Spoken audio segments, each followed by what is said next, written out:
Hello, everyone. My name is Jim DeWalt, and I'm the Dean of the Haskayne School of Business. Welcome. Thank you so much for joining us for this fourth installment of the Global Business Futures Initiative Conversations, a virtual web series. We are very thrilled today to have another outstanding speaker with us, Michael Raynor.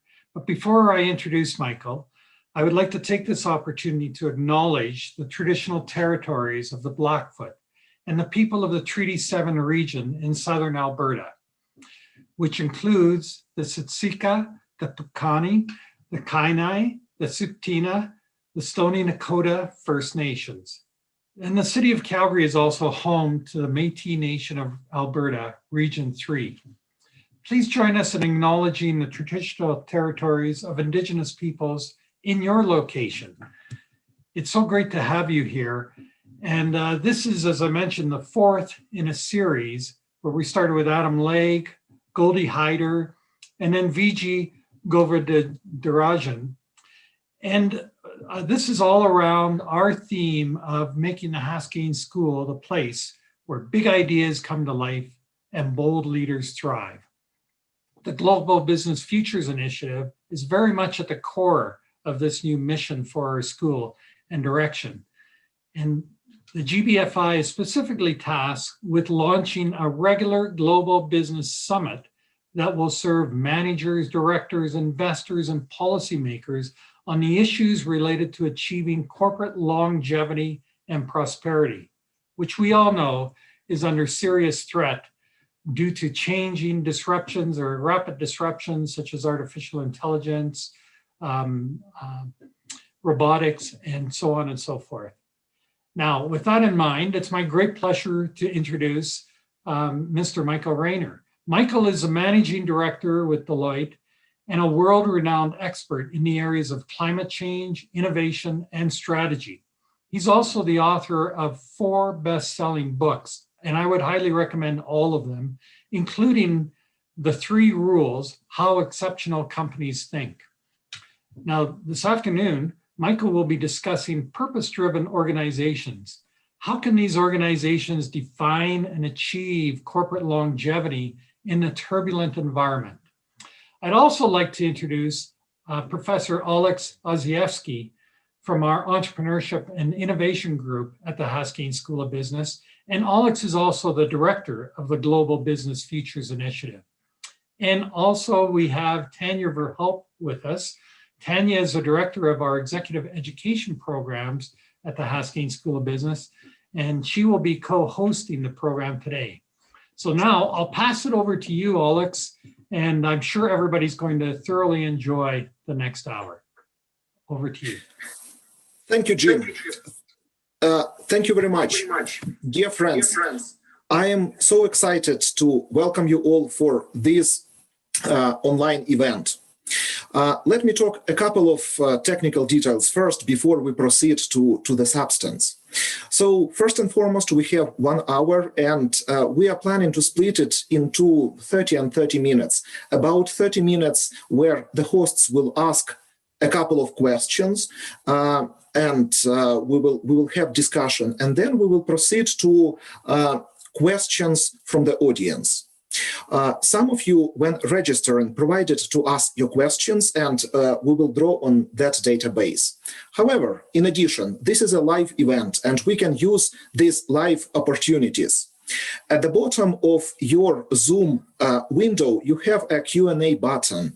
If you hit Q&A, you can ask speaker a question there, and we will by the way, if you already see an interesting question that is out there, you can always upvote it. And later in the webinar, we are going to ask those questions, ask Michael those questions. So let us start. With this in mind, I am passing it over to Tanya for the first question. Great. Thank you, Alex. And thank you to Michael again for being here with us all today. So my first question, a little bit on the lighter side, you've written multiple books. Did you ever think that you would write a book, and let alone a bestseller? And was that something you aspired to do?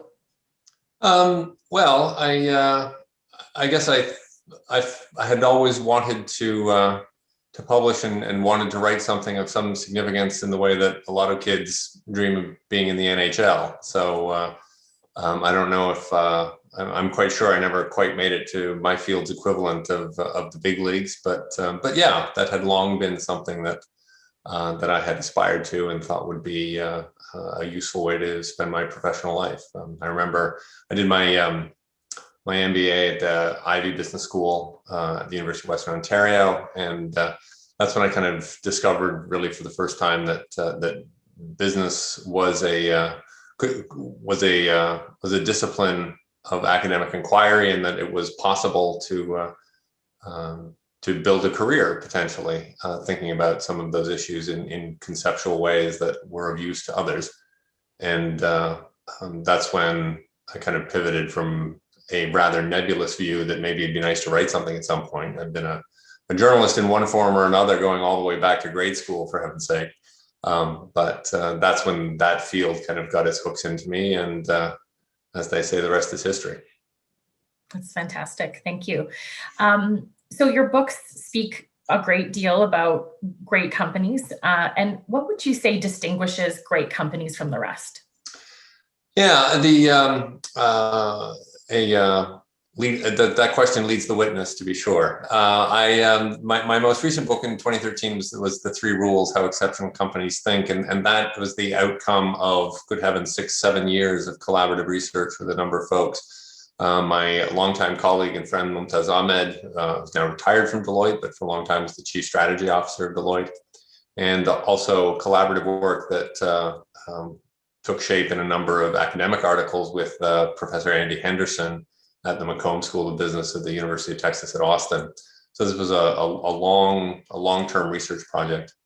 And it was an attempt really to provide a different take on a very common research method in question, which is, in order to understand great companies, not surprisingly, you have to study great companies. And the different approach that we took to that question was, how do you actually identify whether or not companies are great? How do you know they're actually worth studying? Because after all, you can line up the performance of any number of companies and somebody will always be at the head of the line. But how do you know whether or not they're actually great? So we spent a lot of time trying to unpack that and define that in a rigorous way. And what we landed on then was a very carefully chosen sample of companies that we think passed a number of statistical tests, and happy to excavate that a little further if there's interest.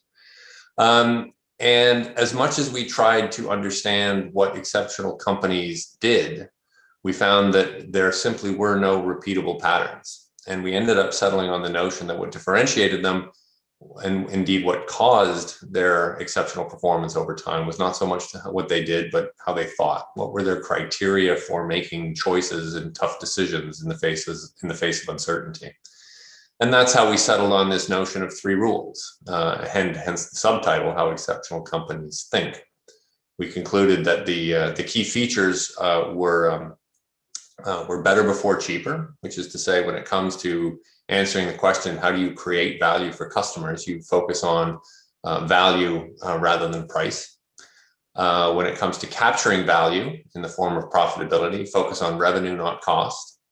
And then finally, a third one, which we've taken a lot of heat for, is there are no other rules. And the reason we thought that was worth including is that there are a great many other things that, quite rightly, people point to as drivers of company performance, things like leadership, innovation, adaptability, and so forth.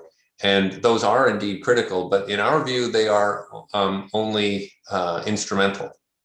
So leadership is critical only to the extent that it allows an organization to focus on rules 1 and 2. The type of leadership that is most appropriate to a set of circumstances, we don't have an opinion. We couldn't find any data to suggest a pattern. And the same goes for many other dimensions of corporate life that, although critically important, they are important, as I say, in an instrumental way. Well, if it is possible, I would like to follow up on that. So in this book, well, probably you recognize it, the 3 rules, you actually talk a lot about a difference between a great company and a great investment. And you deliberately selected to concentrate on great companies. Why did you make this choice? And does it have anything to do with the topic of our today's talk, which is purpose-driven organization? Yeah, that's an interesting two-part question. So let me focus on the first part of it, which is why we chose profitability. So I can go you one better. We chose not just profitability, but in fact a specific measure of profitability, namely return on assets. One can of course choose others. And so I'll readily admit there's no one financial measure that captures everything that matters. That there isn't one. And indeed, we toyed with the idea of trying to build a composite measure that would capture things like growth and profitability and it was simply, it created more problems than it solved, right? We realized we'd be spending all our time defending our measure of performance and we wouldn't be able to talk about the results in any meaningful way. So we stuck with profitability. Ultimately, our view is that profitability is what matters, because if it doesn't show up in profits, then it really doesn't show up at all. However, if folks are of a view that really what they want to understand is what drives growth, well, then you would need to do a different research project, right? We were looking at what drove profitability. And to your initial question, why does that raise the distinction between a great company and a great investment?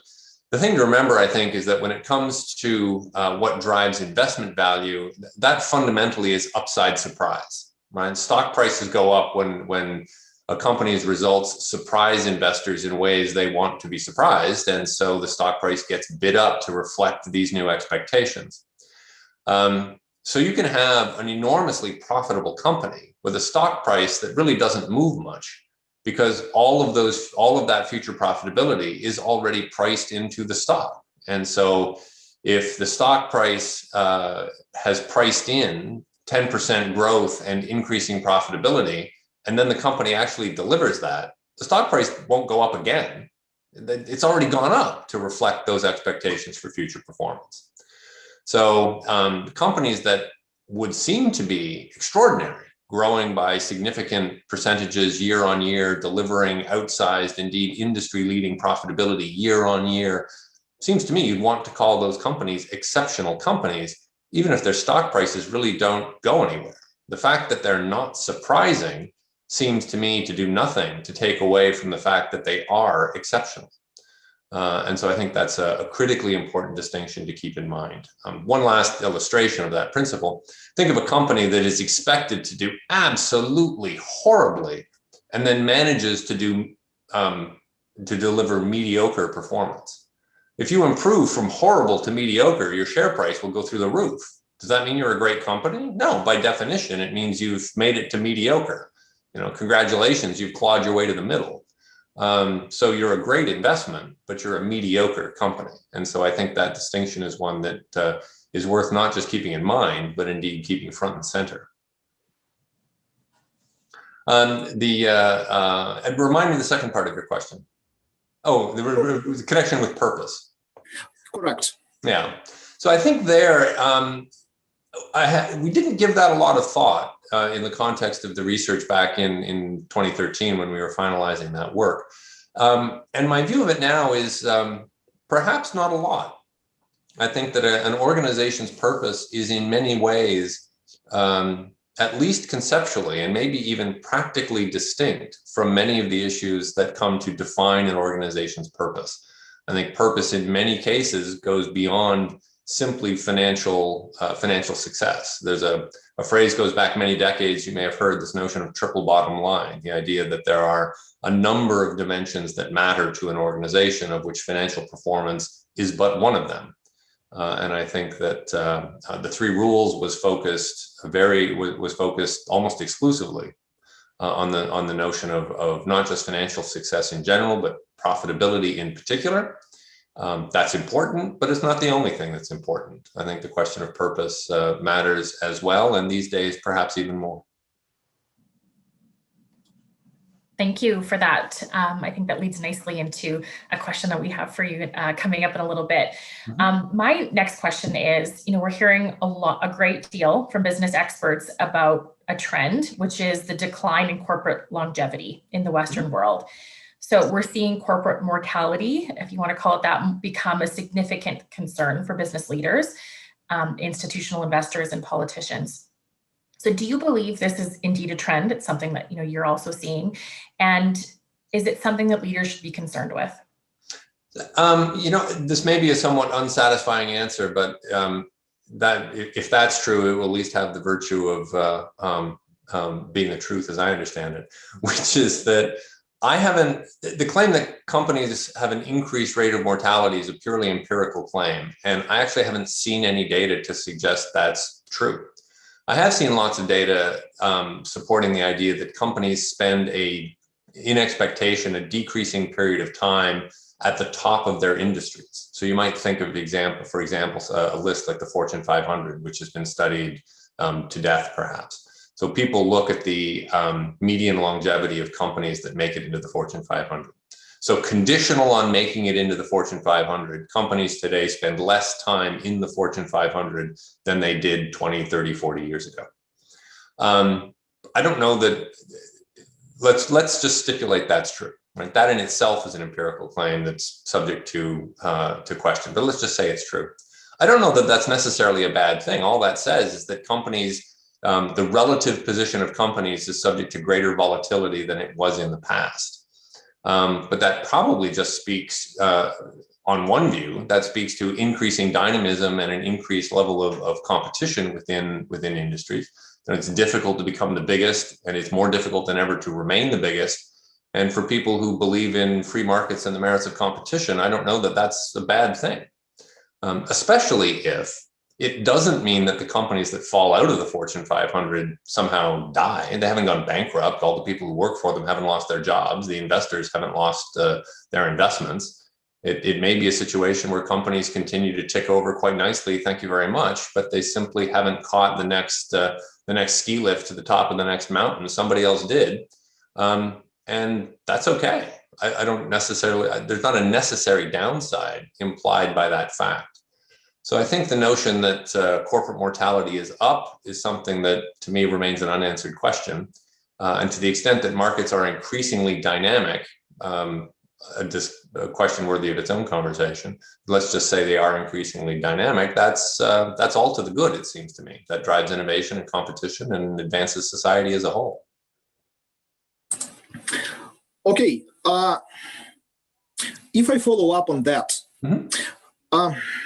you talk a lot in your book about the 3 rules that allow companies maybe not to achieve longevity, but to achieve greatness.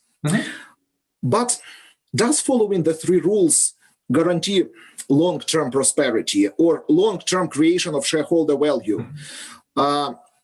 Is it, well, what do you think?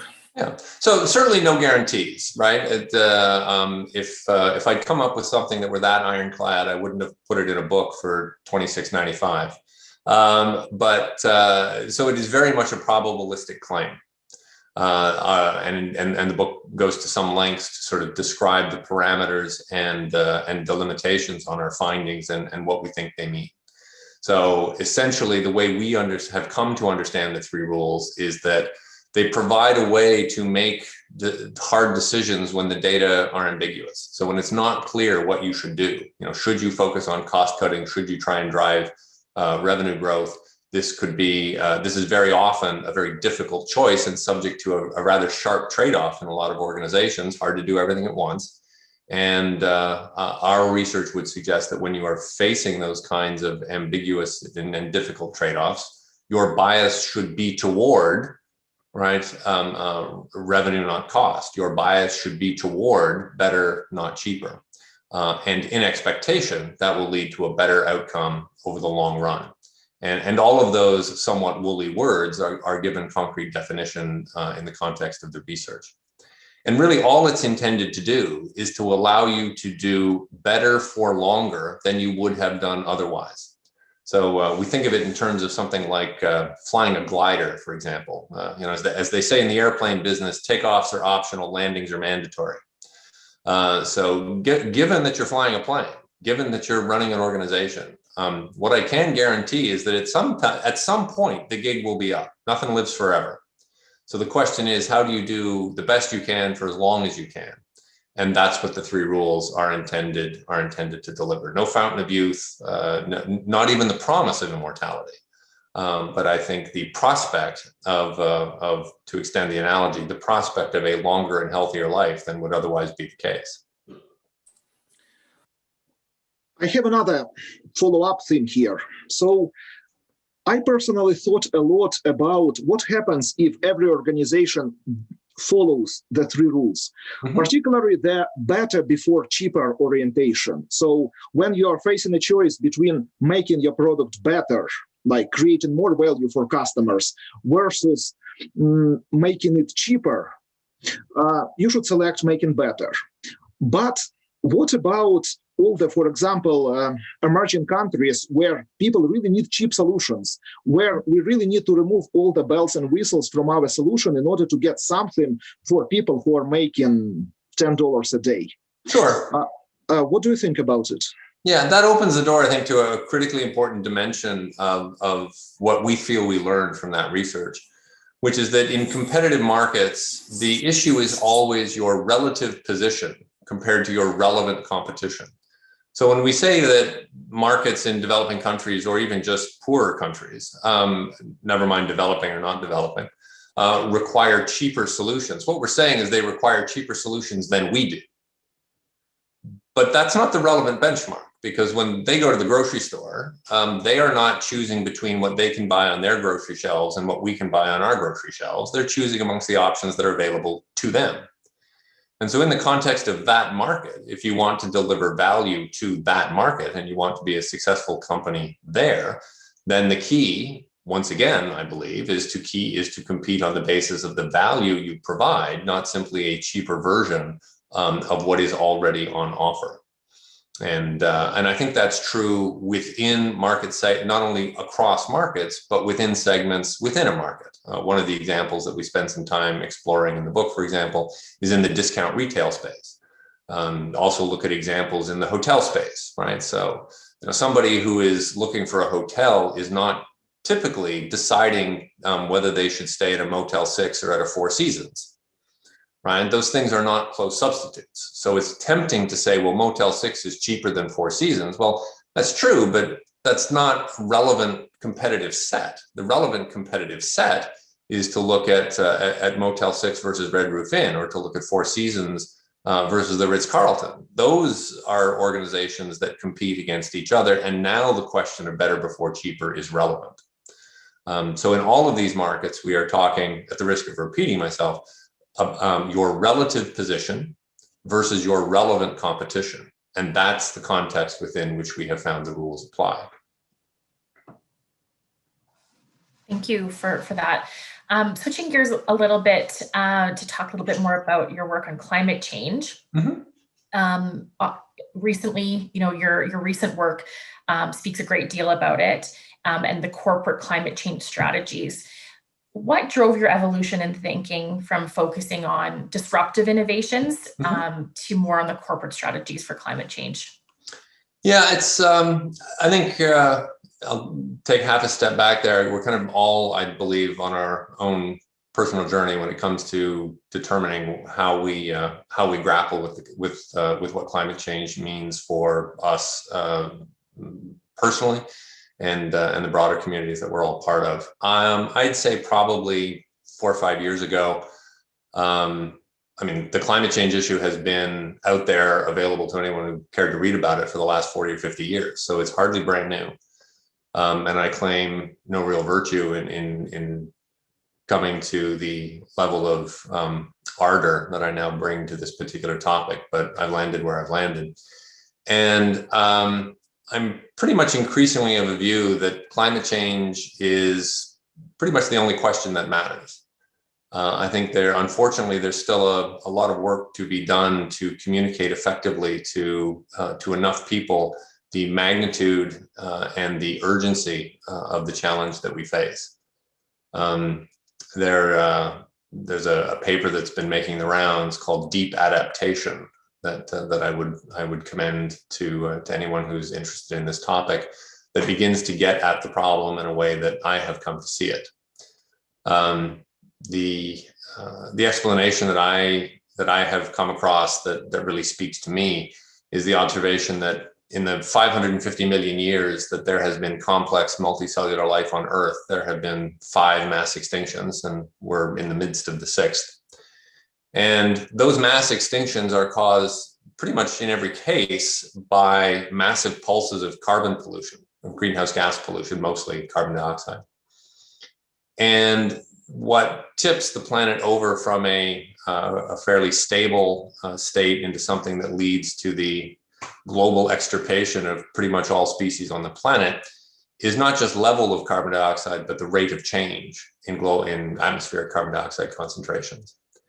And right now we are changing atmospheric carbon dioxide 200,000 times faster than it has ever changed before. So the Great Dying, the Permian extinction 252 million years ago wiped out 96% of all species on the planet. And that was based on surplus carbon emissions on the order of 2 gigatons a year. Current emissions are about 11 gigatons a year. So when I came to that realization, I found that terrifying, that we are changing the biosphere in a way that is 5 to 6 times worse than the last time it happened, when it wiped out when life was within a hair's breadth of being extinguished on the planet altogether.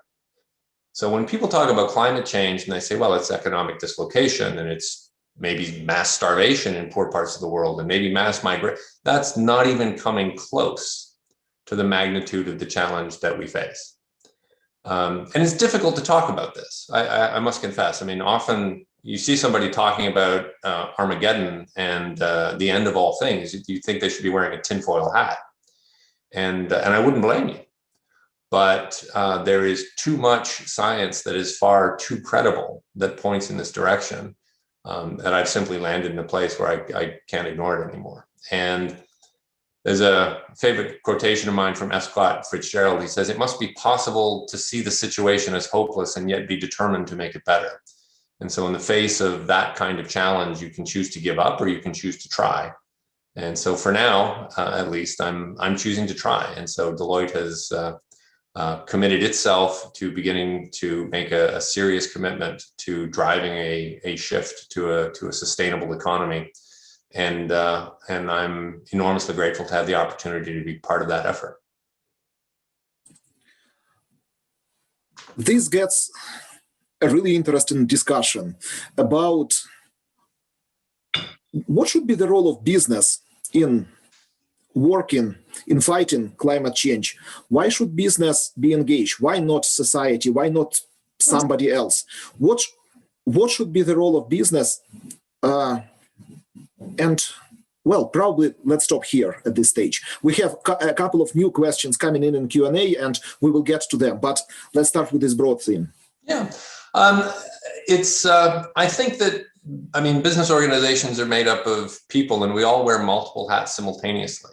You know, I'm an individual. I am a member of a family. That family is part of a town. That town is part of a province, in a country, in a world. I also am part of a particular operating unit within an organization that is we all live we're all a matryoshka doll of one form or another, nested within a wide variety of overlapping spheres of influence and roles. And I think it's a mistake to see them as separate. They may be conceptually separable, but in reality, they are all inextricably intertwined, and the choices that we make in any one of them affect the choices available to us and all the others.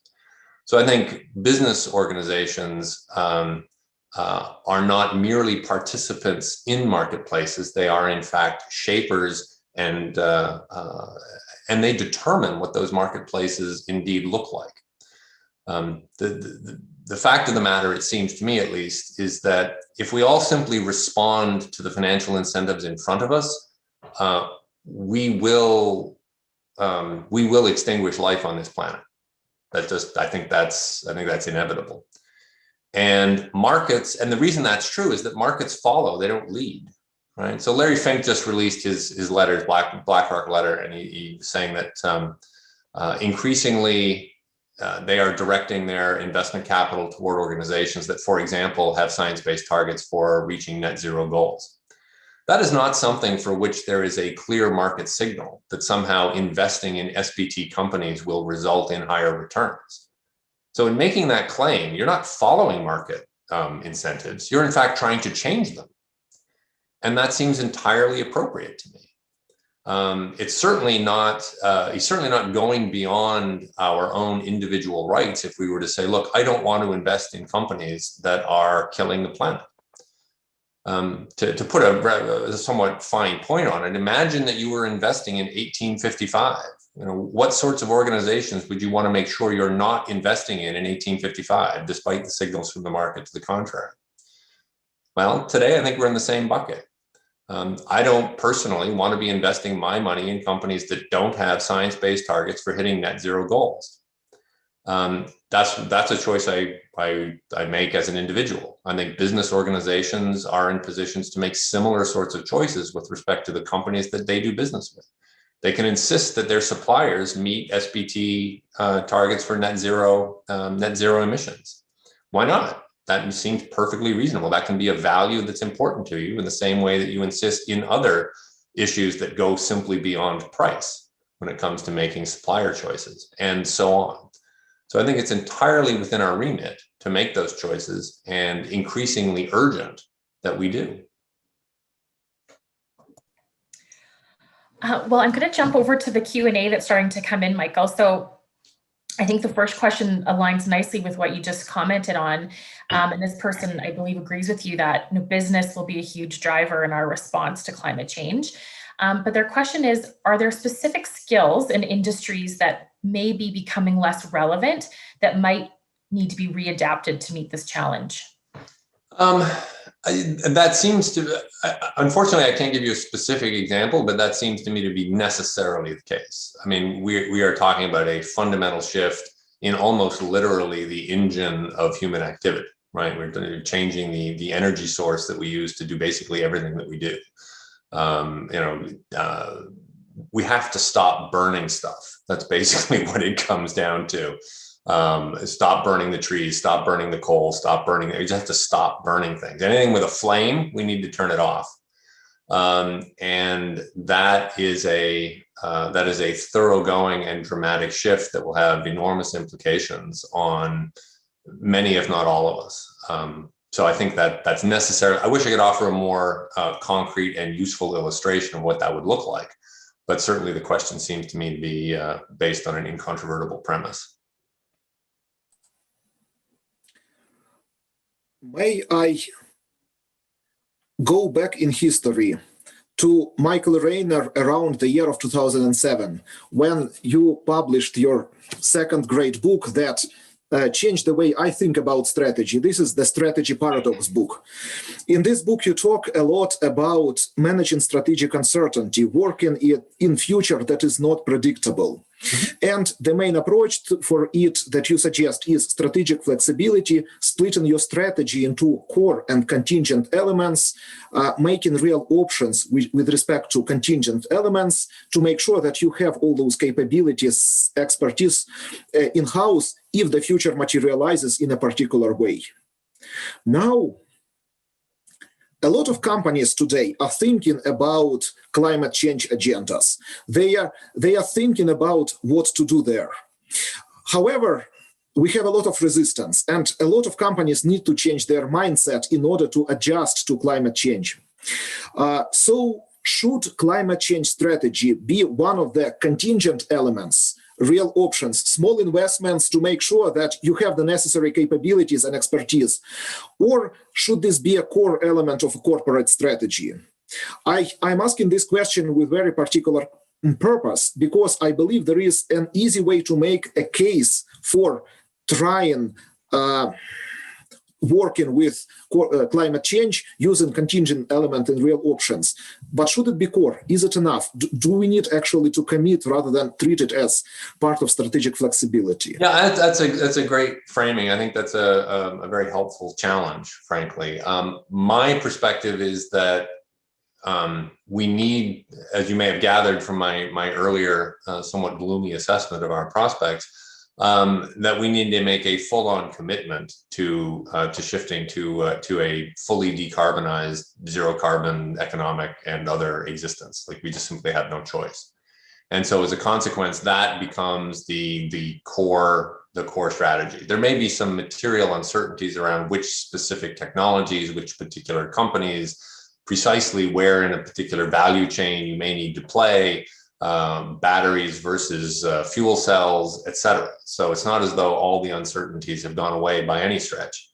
But the core commitment that we need to switch to a decarbonized future seems to me to be the bet that we need to make. Because I've come to the conclusion that if we fail, pretty much nothing else will matter. The deep adaptation paper that I mentioned talks about in very stark, plain speaking terms about civilizational collapse and what that means. That doesn't mean thinking about people you've never heard of far away somehow not having as much food as they might like. It means people and maybe you yourself fearing for your own food security and fearing violent death as a result. I mean, it doesn't get any bigger, right? And so the notion that somehow, well, maybe we'll make the shift, maybe we won't, I want to be able to compete either way. We don't make the shift, trust me, business strategy is going to be the furthest thing from your mind. Thanks for that. So I'm going to just jump to the next question that in the Q&A. So in your opinion, is climate change an ethical issue as well as an environmental, social, and economic one? Again, I think it's to say that once I've put a stake in the ground and said it's, in my view, the only thing that matters, then it pretty much takes on whatever hue is relevant. So it becomes a moral and ethical question. It becomes a social justice question.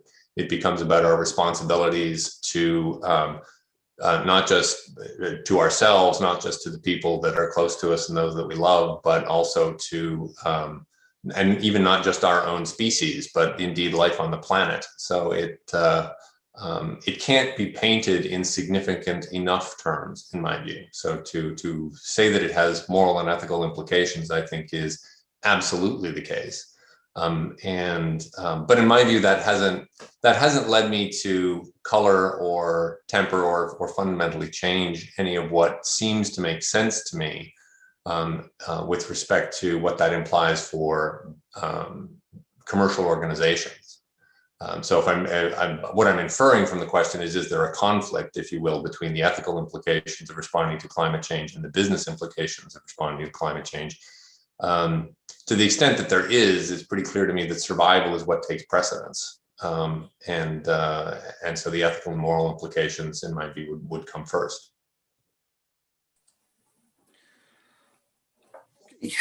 This is really getting exciting.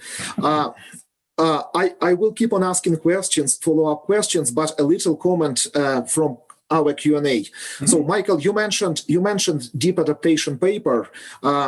It is announcement to all participants. We will send the link to this paper in the follow-up. We will make sure that this is the correct paper with Michael, and we will send it in the follow-up email. Good. Right. Okay. So now let's get to questions. So you made it very clear that from your perspective, climate change and fighting climate change is essentially the only thing that matter or should matter to businesses. This gets me to a point of purpose-driven organizations. Why do organizations exist? We know that there is a dominant laissez-faire view about organizations that have to maximize their profit and everything else does not matter. They just have to work within legal environment, within the requirements of legal environment. Apparently, you think that companies are here to do more. How can you make a case for it, for managers, for executives, for boards? Mm-hmm. Particularly, we had one of the questions in the pre-registration form coming from Corina about how to persuade other managers to embrace the ideas of purpose-driven organization. How to do it in practice? Sure. Yeah, it's a great question. I guess there's a couple things that occur to me. So forgive me if this is a bit meandering. Feel free to jump in and cut me off. I guess what I'd say is that maximizing profit within the constraints of the law is something that is a bit of a red herring, because the constraints of the law certainly don't define how we behave as individuals. So think about, for example, how you interact with complete strangers, especially over the last almost year now. We behave now in ways that are intended to take the health and safety of others into account that go far beyond what legal penalties might compel us to do. And there are people who have argued with a straight face that, look, if there's something you need to do that'll increase your profits, but it's against the law, if the fines involved are far less than the benefits you would receive, well, then you should simply break the law, declare yourself guilty, and pay the fine. If we all behave that way as individuals in civil society would break down. Right? I mean, you cannot rely on the bright lines painted by the sanction of legal penalty to govern your behavior and hope that we're able to survive as a community of human beings. It simply doesn't work. And so organizations, I think, all the time behave in ways that color well inside the lines of legal sanction, and instead respect notions of honesty and fair play and reciprocity and fair dealing. And that's not seen as weak or stupid or not profit maximizing. It's seen as part of simply living your life as a decent human being. So I think we already on a regular basis go far beyond what the law compels us to do. And so I think being explicit about certain dimensions of purpose that are similarly constraints and motivations that go beyond what has been written into the legislation is perfectly reasonable, and not just well within our rights, but indeed an obligation that we owe ourselves and each other. So I think the notion of a purpose-driven organization is perhaps somewhat overdue, and in many ways is merely becoming explicit and deliberate about things that had been somewhat implicit, underemphasized, and perhaps underdeveloped. And so I think this is an important advance in how we think about organizations, not a step change, not some complete conceptual break from how organizations have in fact always behaved. The conceit of the exclusively profit maximizing organization has never existed and is usually only ever trotted out when there's a specific thing that people want to get done that runs afoul of some other set of considerations. And then all of a sudden it's all about profits. So the next question that came in is near and dear to our hearts here at the university. So what should our schools and post-secondary institutions be teaching students to make our society more resilient in the area of climate change? Or is it just a matter of teaching people to think a certain way?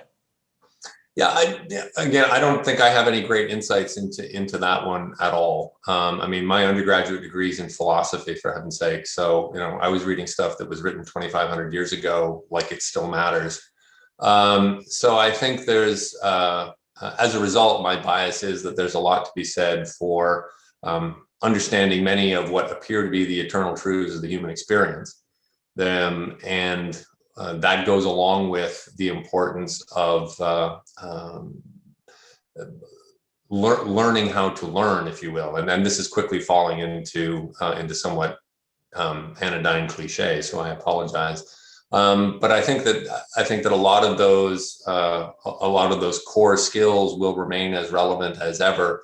And I guess the one thing that might be new, this is occurring to me as I'm speaking, is a willingness to think more deeply about the fundamental premises of our societies and our social structures, because the ones that we have right now are broken in ways that will be our undoing, and they need to be fundamentally reinvented in ways that I think we can sketch in broad outline. I think we know basically what the answer looks like, but an ability to really commit to take on the necessary change and to bring others along with us is critically important. The duality of finding ways to be both a leader and, frankly, to be an effective follower is something that is enormously important and perhaps underemphasized. As a sometime interviewer on admissions committees to some universities, it always amazes me how everybody shows up and says they're a great leader. And, everybody can't be the leader. There is enormous power in being an effective follower when you've identified the right thing to follow. And that's a skill and a burden and a responsibility that, if I see anything that's potentially underdeveloped, I guess I would place my chips there. I have a much more applicable question right now, or let's move from broader level towards more practical things, coming from Alex McDonald in Q&A. So what is the lowest hanging fruit in our current society to curb emissions? Is there a particular industry or a product? Where can we start, essentially? Yeah, well, here I'm rehearsing the research and the insights of others, frankly, and what it has come to mean to me. So I think first, when it comes to getting off of fossil fuels, electrifying everything and shifting to renewables, primarily solar, seems to be something that is increasingly practical. I mean, it's already much cheaper to put up new solar generation than it is just to operate existing fossil fuel generation in many circumstances. So I think that's absolutely crucial. I think the other thing that so that's something we know how to do, and in fact makes good economic sense. There are just social and economic structures, I think, in the way that prevent us from doing what is manifestly the right thing to do. A complementary set of initiatives that I have a lot of energy for is in a slightly different category, which is there are some important innovation problems that we haven't figured out, but that I think are worth applying our energies to in a big way. And that's essentially global forest preservation and restoration. So on the order of 15% of annual carbon emissions take the form of just cutting down trees. So we should just stop. And furthermore, on the order of 100 gigatons of carbon could be sequestered within 10 to 15 years if we were to plant something on the order of 900 million hectares of reforestable land. The reason that's an innovation challenge is that right now, if you look at how we go about reforesting land, it would take us several hundred years to plant 3 trillion trees on 900 million hectares of land, and we don't have that kind of time. So there are some critically important bottlenecks that I think are worth devoting our energies to in order to solve. And so we did those two things, right? Electrified everything and cut emissions that way, stopped cutting down trees and reduced emissions that way, and embarked on a global forest restoration campaign to actively sequester material quantities of carbon in order to buy us time to complete the rest of the transition. Then I think that starts to sound like a credible three-part strategy. Thank you. I would like to ask a follow-up on that, and follow-up that is almost like an elephant in the room in Alberta. Mm-hmm. So it is not a big secret that a lot of economic activity happens in Alberta thanks to oil and gas production, extraction, transportation. And we have quite a few questions about fossil fuels and oil and gas in Alberta. I will not list all of them, but probably I would like to summarize all of these questions with the following. What is your view of oil and gas production in Alberta or in Canada in general? Particularly, we have a lot of discussions about, in order to transition to renewable energy, we need sources of cash, and in the meantime, our current vibrant industry of oil and gas can provide these resources. And what is the time horizon for transition? In general, what's your opinion about the future of oil and gas? Not what should we do, but rather, how do you think what will realistically happen? Yeah, there I'll have to declare ignorance. I actually don't know realistically what will happen. I think the conceptual argument I find irrefutable, which is that if I start where we need to end up, which is in a zero carbon world, and I add to that we cannot on an ongoing basis sequester the carbon that results from continuing to burn fossil fuels, then I'm left with the conclusion that we just have to stop burning things, whether that's coal, oil, methane, doesn't matter. We just have to stop burning things. And then I would observe that, well, if that's what you need to stop doing, then every dollar you spend investing in infrastructure designed to burn things is simply making it more difficult to get off of that on the time horizon that's required. You know, if you're already in a hole, the key is to stop digging. And then I think,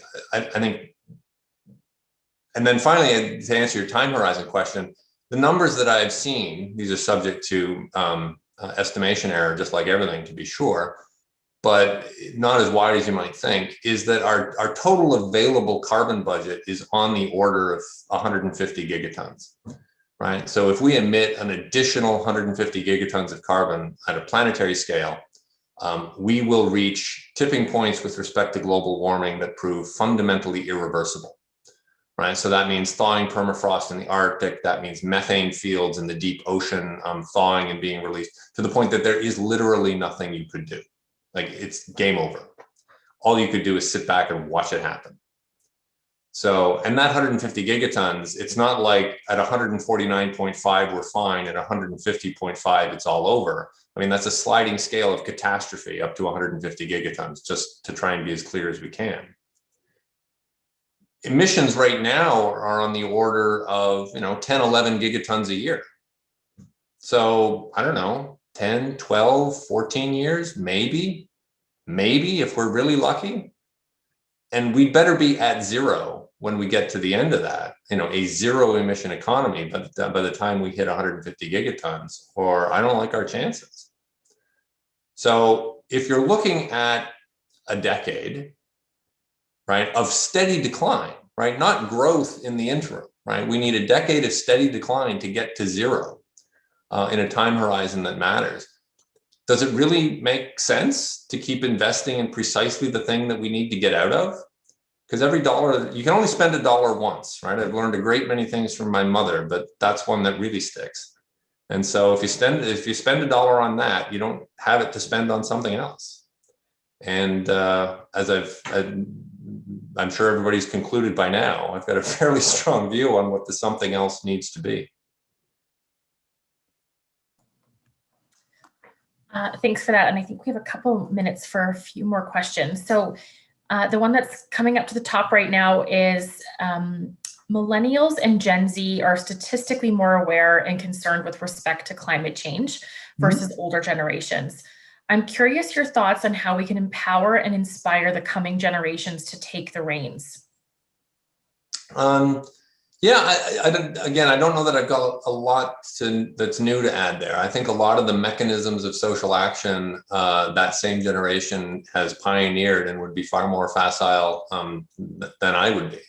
But I think mobilizing collective effort and in scare quotes, making their voices heard as a collective body. And I think the existing levers of power, certainly in Canada, are available to them. Whether it's voting, whether it's running for office. I mean, I think systemic political action is required to change to change structures in a magnitude and on a time horizon that's going to be relevant. This is not something that can be left simply to individual choice and individual action. We just won't get there in time. So I think that's undeniable that organized political action will be a necessary, not just ingredient, but perhaps the prime driver of the shifts that we need. Thank you. So probably our last question today. Why why is Deloitte doing these climate change initiatives? What are you doing? This actually comes from one of the pre-questions that we received early. So what is Deloitte doing with respect to climate change, and why are you doing that? Sure. I'm part of the U.S. firm of Deloitte, so I'm not speaking for Deloitte in Canada. And indeed, it would be a mistake to accuse me of speaking for Deloitte U.S. But this is my perspective on the firm's activities. And as I mentioned, I've got I'm grateful to be involved in them. So quite concretely, the firm has announced a net zero 30 set of science-based targets. So we are actively seeking to dramatically cut our direct emissions. So beyond simply buying offsets, which is not a generalizable strategy, right? Offsets simply won't do it.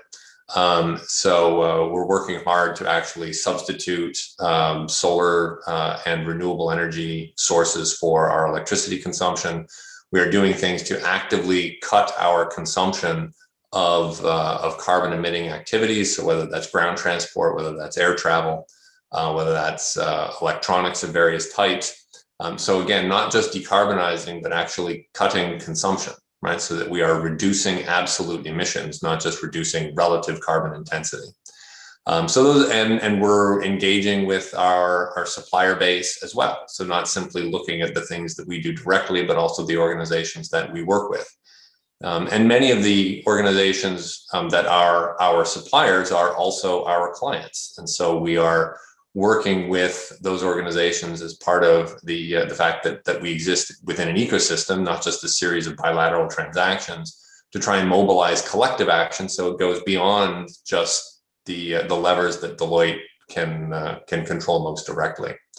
And then finally, and these are the things that I'm most directly involved in, we are attempting to create a number of what we refer to as ecosystem bold plays. So this is mobilizing action at a much larger scale, working with organizations like the World Economic Forum and there's Clean Skies for Tomorrow initiative, looking for ways to get involved in the global reforestation efforts, as I mentioned earlier, in order to drive innovation to sequester carbon through global scale forest restoration initiatives, and a number of others besides. I won't get into unpacking all of those. It would start to sound a little bit like a shopping list if I did. But I am glad to say that we are beginning to take material action. So I certainly won't take any bows for things that we have accomplished yet, because that remains to be achieved.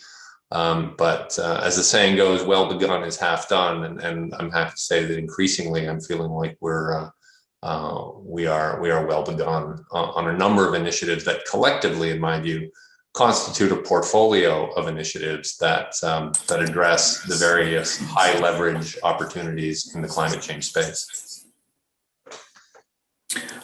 Excellent. It is now time to close our webinar. I would like to thank Michael. Thank you so much for joining us. We really like to hear this type of ideas, because they force us to think. Whether we agree or not with you, it doesn't matter. We really need to get this challenge in terms of how business should be organized. I'm also very thankful to all the participants that joined us and that asked questions. You will also receive a link to recording of this video in a few days. And of course, I would like to thank Tanya for co-host and Executive Education for co-organizing this event.